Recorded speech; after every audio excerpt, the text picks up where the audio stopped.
জানতাম, কিন্তু কবে আসবো এটা জানতাম না। তবে দেরি হতো নিশ্চয়ই, আর একটু দেরি হতো। কিন্তু কেউ যদি এইভাবে ভালোবেসে ডাকে তখন না এসে থাকা যায় না। যার কথা আমি বলতে চলেছি, তো সে হচ্ছে আমার ইউটিউবের বন্ধু। ইউটিউবে যে এত ভালো বন্ধু পাওয়া যায়, এতটা হৃদ্যতা মানে থাকে তার কথাবার্তায়, এতটা আন্তরিক ভাবে কথা বলা যায়, এটা কিন্তু আমার কোনো ধারণা ছিল না। আমার বন্ধুরা তো বলতোই যে আয় আয়, এবার শুরু কর, অনেকদিন হলো। কিন্তু কথা বলি, তুমি এভাবে না ডাকলে, তুমি এভাবে অপেক্ষা না করলে আমার এত তাড়াতাড়ি আসা হতো না। আসলে অনেকটা ঝড়ঝাপটা সামলেছি, শারীরিক আমার অনেকটাই একটা খুবই সাংঘাতিক রকমের আমার হয়েছিল। সেটাও তোমাদেরকে বলবোই।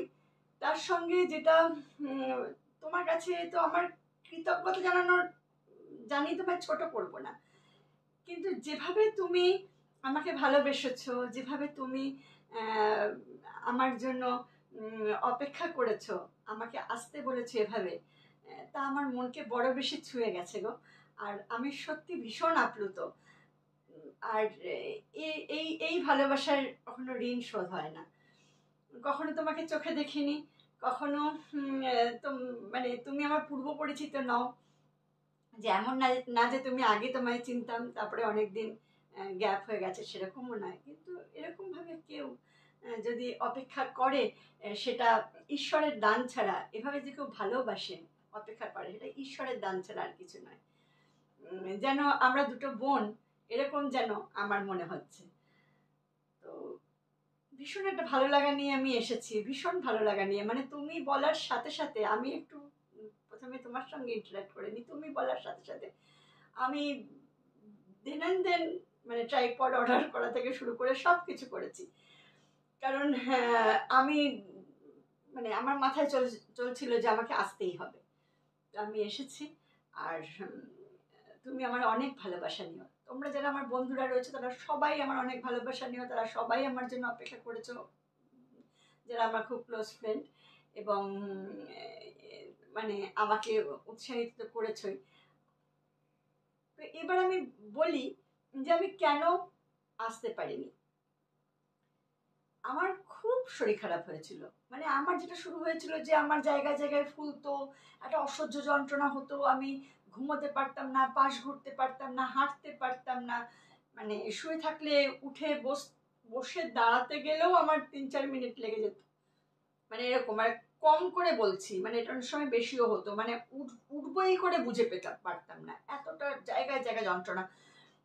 তো তখন আমি কি ভাবলাম যে তাহলে এটা কি হাড়ের কিছু সমস্যা, তাহলে আমি অর্থোপেডিককে দেখাই। তো দেখালাম। তো তিনি আমাকে দেখে মানে টেস্ট করে কোমরে একটু প্রেশার দিয়ে দেখে উনি বললেন যে আপনার স্লিপ ডিস্ক হয়েছে, আর আপনার এটা নার্ভের একটা সমস্যা হচ্ছে। তো আমি নার্ভের সময় ডাক্তারবাবু এই করতে হবে না, এক্সরে করতে হবে না কিছু, স্লিপ ডিস্ক? ডাক্তারবাবু বললেন না, এক্সরেতে ধরা পড়বে না, আপনাকে এমআরআই করতে হবে তাহলে। তা আমি তখন ভাবছি স্লিপ ডিস্ক সেটা তো খুব সূক্ষ্ম জিনিস তো নয়, সেটা এক্সরেতে কেন ধরা পড়বে না, তাহলে এক্সরেতে কি ধরা পড়বে? তো যাই হোক, তো ডাক্তারবাবু বললেন যে তার সঙ্গে সঙ্গে আপনার কিন্তু নার্ভেরও সমস্যা, নার্ভের থেকেও কিন্তু এটা হচ্ছে, তো আপনি নিচু হবেন না। তো তখন আমি করলাম, উনি এক গাদা ওষুধ দিলেন, ওই 5-6 রকমের ওষুধ দিলেন। তো উনি বললেন এইগুলো কিন্তু আপনাকে সারা জীবন খেয়ে যেতে হবে। তো আপনাকে খেয়ে যেতে হবে, কোনো টেস্ট ফেস্ট কিচ্ছুই দেননি, মানে শুধু এই বলে এক্সরে বলে না, কোনো টেস্টই দেননি, খেয়ে যেতে হবে, তবে আপনি 1.5-2 মাস পরে আমাকে একবার দেখিয়ে নেবেন। তো আমি দিন 20-21 খাওয়ার পরে যখন আমি দেখছি যে না, আমার ইমপ্রুভমেন্ট তো হচ্ছে না, আমি তো আমার ডিটোরিয়েট করছে, তখন আমি এখানে একজন ডাক্তার আছেন যিনি পিজির নিউরো ডিপার্টমেন্টের হেড ছিলেন। তো ওনার কাছে আমি গেলাম যে যখন নার্ভেরই সমস্যা, তাহলে আমি ওনাকে দেখাবো, একবার দেখিয়ে একবার আমি সেকেন্ড ওপিনিয়ন নিই। তো ওনার কাছে যখন গেলাম, তো উনি এই ছোটো একটা প্লাস্টিকের হাতুড়ি দিয়ে আমার জয়েন্টে, আমার হাড়ের উপর নানারকমভাবে টোকা মেরে এবং করে নানাভাবে উনি আমাকে টেস্ট করে, মানে উনি দেখে আমাকে বললেন আপনার কোনো নার্ভের সমস্যা নেই, আপনার কোনো নার্ভের, আপনি এই টেস্টগুলো করুন। যেই মুহূর্তে উনি আমাকে বললেন যে আপনার নার্ভের সমস্যা নেই, তখনই আমি ডাক্তারবাবুকে বললাম যে ডাক্তারবাবু এটা না তো আমার মানে মাথায় ক্লিক করলো সাথে সাথে, এটা আমি ভিটামিন ডি ডেফিসিয়েন্সি না তো।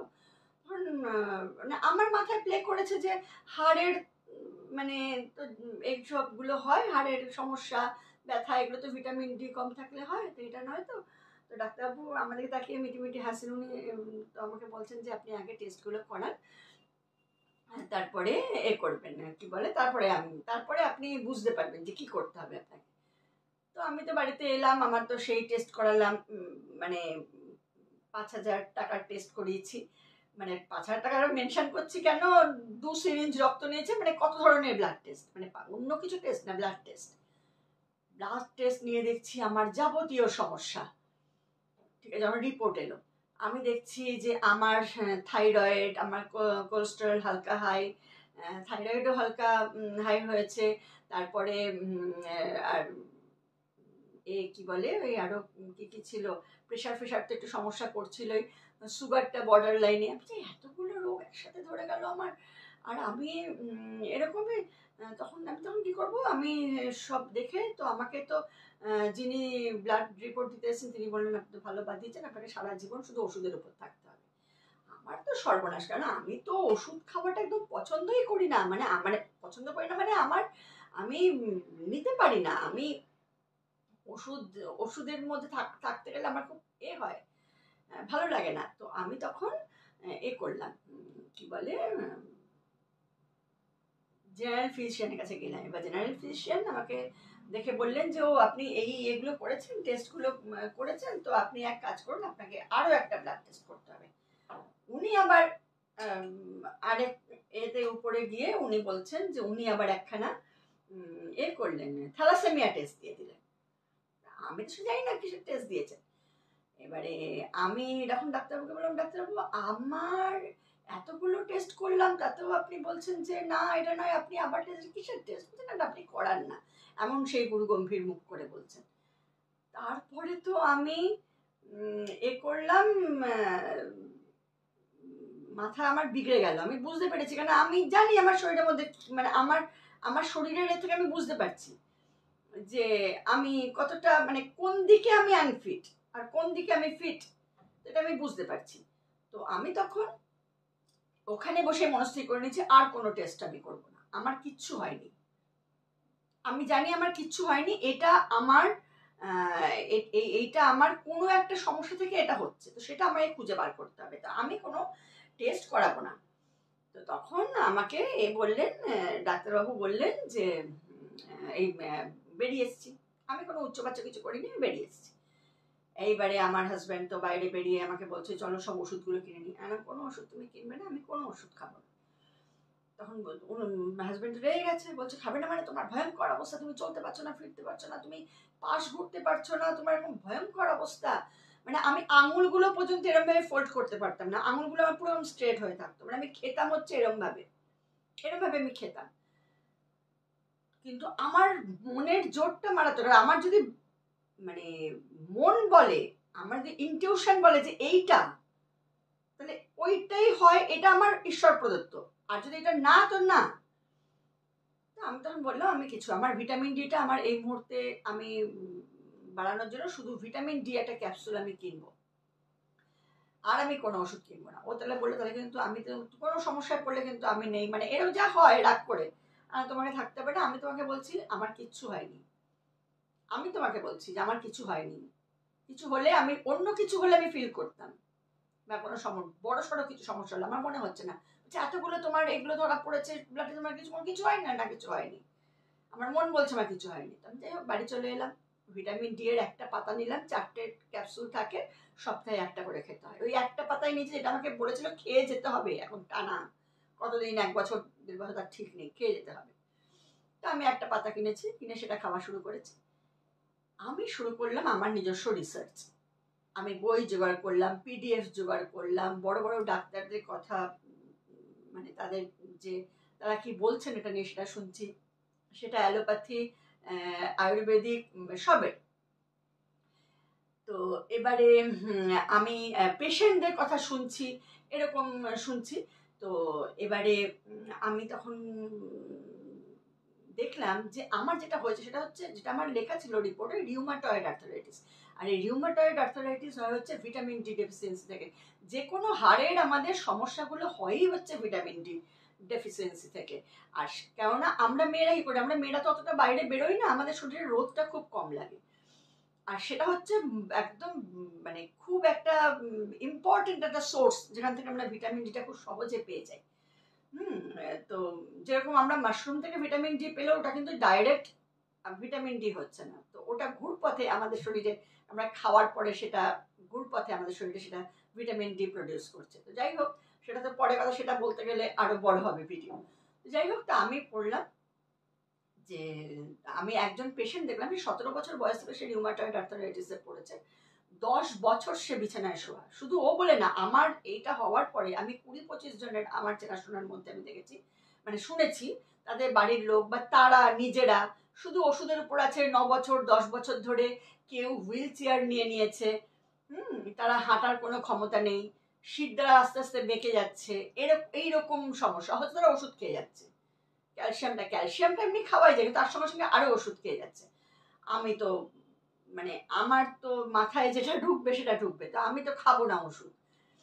এবারে সব করে আমি একজন খুব বড়, আমি ইউটিউবে, আমি নাম জিজ্ঞেস করলে বলতে পারবো না, আমার আমায় খুঁজে দেখতে হবে আমি কার শুনেছিলাম, যে যিনি ওই মেয়েটি ট্রিটমেন্ট করেছিলেন। 10 বছর পরে মেয়েটি উঠে দাঁড়াতে পারছে, খেতে পারছে নিজের হাতে, মানে হাত ফাত কিছু কাজ করতো না। সেম জিনিস আমার যেটা হয়েছে সেটা, আমার থেকে আরো সাংঘাতিক, কারণ যেহেতু 10 বছর ধরে সেটাও ভুগেছে। তো ডাক্তারদের কিরম অবস্থা, মানে যারা ডাক্তার, মানে বাড়িতে যারা আহ, বাড়ির কোনো মেম্বার ডাক্তার, তারা কিছু মনে করবেন না, কিন্তু সত্যি মানে আরেকটু যদি তাহার মানে তারা দায়িত্বশীল হন কিছু বলার আগে, একটা মানুষকে একটা বলে দিলাম। আর আমার মতন তো সবাই না যে ও যা হবে দেখা দেখা যাবে, যে আমি করব না, এরকম ব্যাপার তো সবার থাকে না। তো অনেকেই অনেক মানে ভয় পেয়ে যান, অনেক কিছু হয়। তো কিন্তু সেটা ওরম ভাবে করা উচিত না। সব হচ্ছে বড় বড় ডাক্তার, নামের পাশে বড় বড় ডিগ্রি, কিন্তু ওই রকম হয়েছে। যাই হোক, তো এইবারে হওয়ার পরে আমি দেখলাম যে এটার হচ্ছে 4-5টা হচ্ছে এটার রেমেডি। এটা কোনো ওষুধ লাগে না। একটা হচ্ছে এভরিডে 8 ঘন্টা রোদ নেওয়া, নানা ধরনের ফল যেগুলো ওই সময় আমার খাওয়া দরকার ছিল সেগুলো খাওয়া, কিউই থেকে শুরু করে ওই বেদানা, এইসব খাওয়া। বেদানাটা তো হিমোগ্লোবিনের জন্য, আর হিমোগ্লোবিনটা আমার মানে ছিল, ভিটামিন ডি তো টাটা বাই বাই করে দিয়েছে, হিমোগ্লোবিনও টাটা বাই বাই করে দিয়েছে, তো যার জন্য আমার এইটা হয়েছে। তো এবারে আমি যেটা ভেবেছিলাম সেটাই হয়েছে। তো এবারে সব খাওয়া দাওয়াগুলো সব করছি, যেটা হচ্ছে সাফিসিয়েন্ট ঘুম দরকার, হাঁটাটা মাস্ট, মানে যে হাঁটতে পারছে না তাকে কেউ ধরে হলেও তাকে হাঁটাবে, 5 মিনিট হলেও হাঁটাবে। তা যদি হাঁটতে গিয়ে সে যদি অসুস্থ বোধ করে, তাহলে সে বসবে এক জায়গায়, কিন্তু তাকে আবার উঠে হাঁটতে হবে। আর খাওয়া দাওয়ার পরে হাঁটতে হবে, কোনোভাবে যেন শরীরে কোনো রকম গ্যাস ফর্ম না করে। খাবার হজম হওয়াটা ভীষণ দরকার, খাওয়ার পরে সাথে সাথে শোয়া যাবে না, হাঁটতে হবে। ঘুম সাফিসিয়েন্ট দরকার, আর এক্সারসাইজ, এইগুলোর জন্য যে এক্সারসাইজ দরকার সেগুলো করা। আমি শুরু করে দিলাম আমার কাজ। বাড়িতে তো আমার সঙ্গে কথা বলা বন্ধ, মেয়ে এসে বলছে হ্যাঁ তুমি ডাক্তার দেখাচ্ছ না, এবার একটুখানি ভয় পেয়ে যায়। দেখ, আমাকে টেনশন নেওয়া যাবে না, রাগ টাগ করা যাবে না, আমার সেটা একদম স্ট্রিক্টলি বারণ। সারা জীবন আমায় খুব শান্ত ব্রেনে আমাকে থাকাটা আমার দরকার, কিন্তু হয়ে ওঠে না। তো ওই আর কি সবসময়। তো কিন্তু ওই সময়টা আমি ভীষণ মানে কুল ভাবে আমি থাকতাম, ভীষণ বেশি আমি মেডিটেশন করতাম, প্রাণায়াম করতাম, ওটা এমনি করতাম, তখন টাইম বাড়িয়ে দিলাম। এই করতে করতে আমি দেখলাম যে 1 মাস 1 সপ্তাহ পরে আমি ইমপ্রুভমেন্টটা বুঝতে পারছিলাম। 1 মাস পরে আমি দেখলাম যে আমি যেখানে এরকম একটা ছোট জলের বাটিও আমি তুলতে পারতাম না, একটা মগে জল আমি তুলতে পারতাম না, সেখানে আমি বালতি তুলছি, টাচুট বলতে নেই। বা আমি এই যে বাগান শুরু করতে পেরেছি, আবার এই মাটি তৈরি করা, এত এত মাটি ভরে না, এই টবের মধ্যে মাটি ভরা, ভারী ভারী টব তোলা, এই সব করতে পারছি। আমার কোনো রকম এই মুহূর্তে ভগবানের দয়া, ভগবানের ইচ্ছায়, তার কৃপায় আমার আমি মানে সেরে উঠেছি। কিন্তু আমার জানাশোনা যারা রয়েছে তারা কিন্তু আজকে বহু দিন ধরে তারা কিন্তু ওষুধের উপর আছে, কিন্তু কিছু হয়নি। আর এই এগুলো কিছুই না, তো আমার ওগুলো করতে করতে বাকিগুলোও আমার কন্ট্রোল হয়ে গেল। যেই মুহূর্তে আমার ভিটামিন ডিটা ব্যালেন্স হলো, আমার শরীরটা যখন সুস্থ হলো, তখন আমার কিন্তু বাকি যে সমস্যাগুলো ভিটামিন ডি ডেফিসিয়েন্সি থেকে এসছিল সেগুলো কিন্তু আমার কমলো।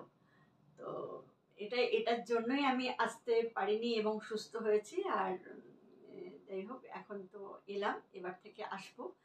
আর তোমাদেরকে এটা বলার, তোমরা সবাই নিজের শরীরের যত্ন নিও, সবাই খুব ভালো থেকো।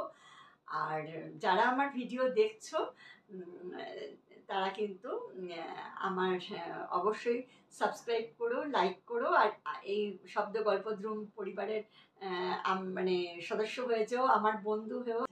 তাহলে আজকের ব্লগটা এখানে শেষ করছি।